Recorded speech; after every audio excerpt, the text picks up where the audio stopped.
जय श्री कृष्णा। राधे राधे साथियों, आपका अपने YouTube चैनल पर स्वागत है। अगर आप चैनल पर नए हो तो चैनल को सब्सक्राइब कीजिए, एक लाइक कीजिए और कमेंट बॉक्स में कमेंट कीजिए।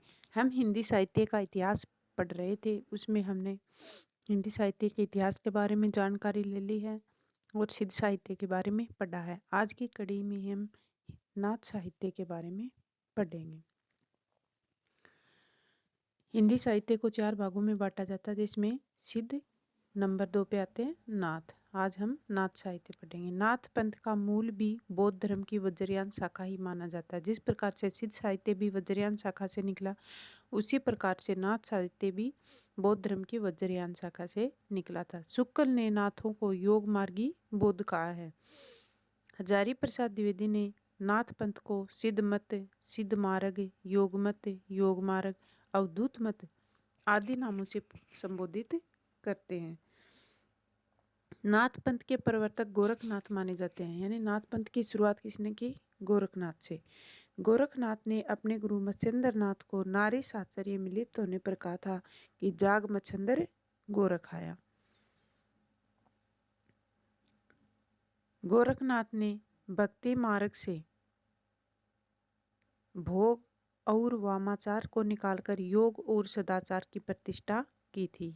इसलिए गोस्वामी तुलसीदास ने गोरखनाथ के बारे में लिखा है, गोरथ जगायो जोग, भक्ति भगायो भोग। 9 नाथों में 8 नाथ 8 दिशाओं के प्रतीक हैं तथा सृष्टि के केंद्र में शिव को माना है। नाथ शैव मतावलंबी थे, यानी शैव धर्म को मानने वाले थे। ये कौन नहीं आएगा यहाँ पे? क्या आएगा? कान छिदवाने के कारण इन्हें कनफटा जोगी भी कहा जाता है। नाथ क्या करते थे? कान छिदवाते थे, यानी फिर इनको क्या कहा जाता था? कनपटा जोगी। गोरखनाथ व मत्स्येंद्र नाथ की गणना 84 सिद्धों व 9 नाथों यानी दोनों जगह पर की जाती है, गोरखनाथ और मत्स्येंद्र नाथ की। सिद्ध साहित्य में उनके नाम थे गोरक्षपा और मीनपा। गोरखनाथ का गोरक्षपा और मत्स्येंद्र नाथ का मीनपा। गोरखनाथ को बालकनाथ भी कहते हैं, यानी गोरखनाथ को दूसरा नाम क्या था? बालकनाथ भी था। और जलंधर नाथ को बालनाथ कहा जाता है। गोरखनाथ तो बालकनाथ थे और जो जलंधर नाथ हुए हैं उनका नाम क्या था? बालनाथ, जिनके नाम पर पंजाब का जालंधर शहर बसा हुआ है।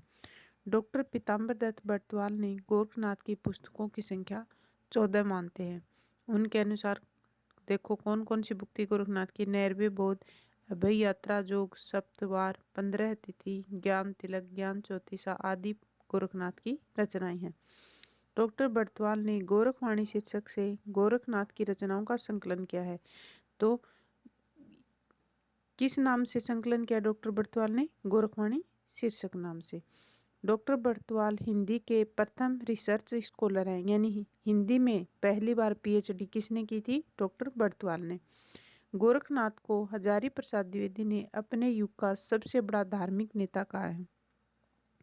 मिश्र बंधु इन्हें हिंदी का प्रथम गद्य लेखक भी मानते हैं। गोरखनाथ को प्रथम गद्य लेखक किसने माना है? मिश्र बंधुओं ने। मिश्र बंधुओं की पुस्तक का क्या नाम था?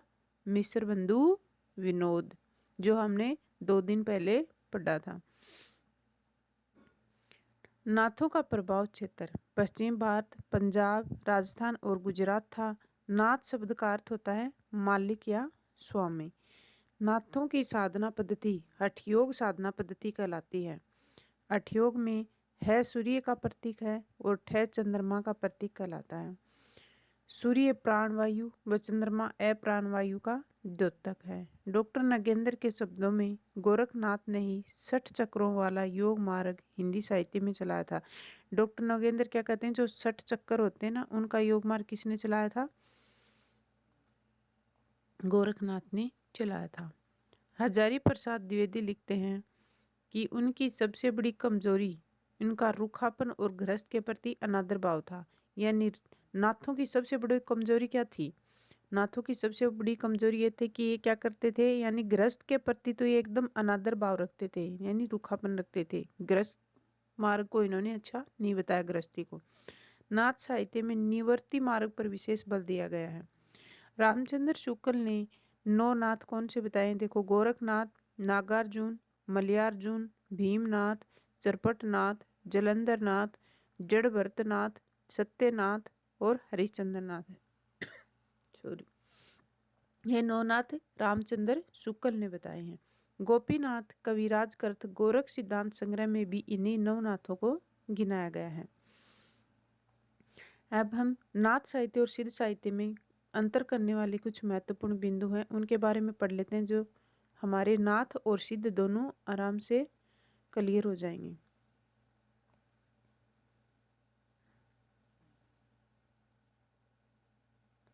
सिद्ध निरीश्वरवादी थे, यानी सिद्ध थे वो ईश्वर को नहीं मानते थे, जबकि नाथ ईश्वरवादी थे और इनका ईश्वर कैसा था? निर्गुण था, सगुण नहीं था, निर्गुण था।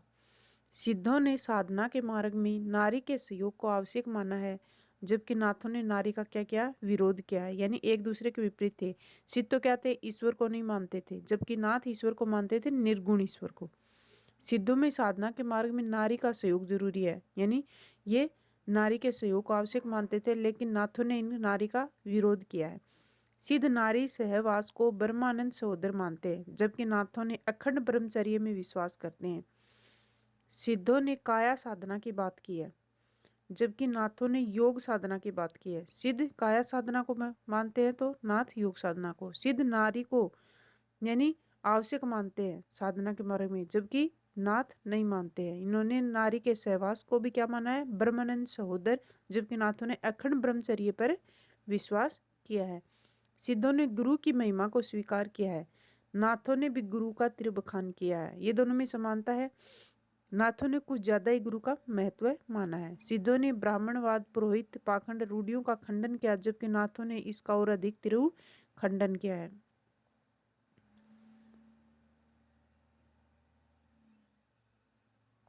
सिद्ध साहित्य सरस है, जबकि नाथ साहित्य क्या है?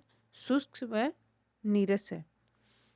सिद्धों ने साधना के मार्ग में नारी के सहयोग को आवश्यक माना है, और जबकि नाथों ने इसका विरोध किया है। तो आज के लिए साथियों इतना ही। वीडियो में अंत तक बने रहने के लिए धन्यवाद साथियों।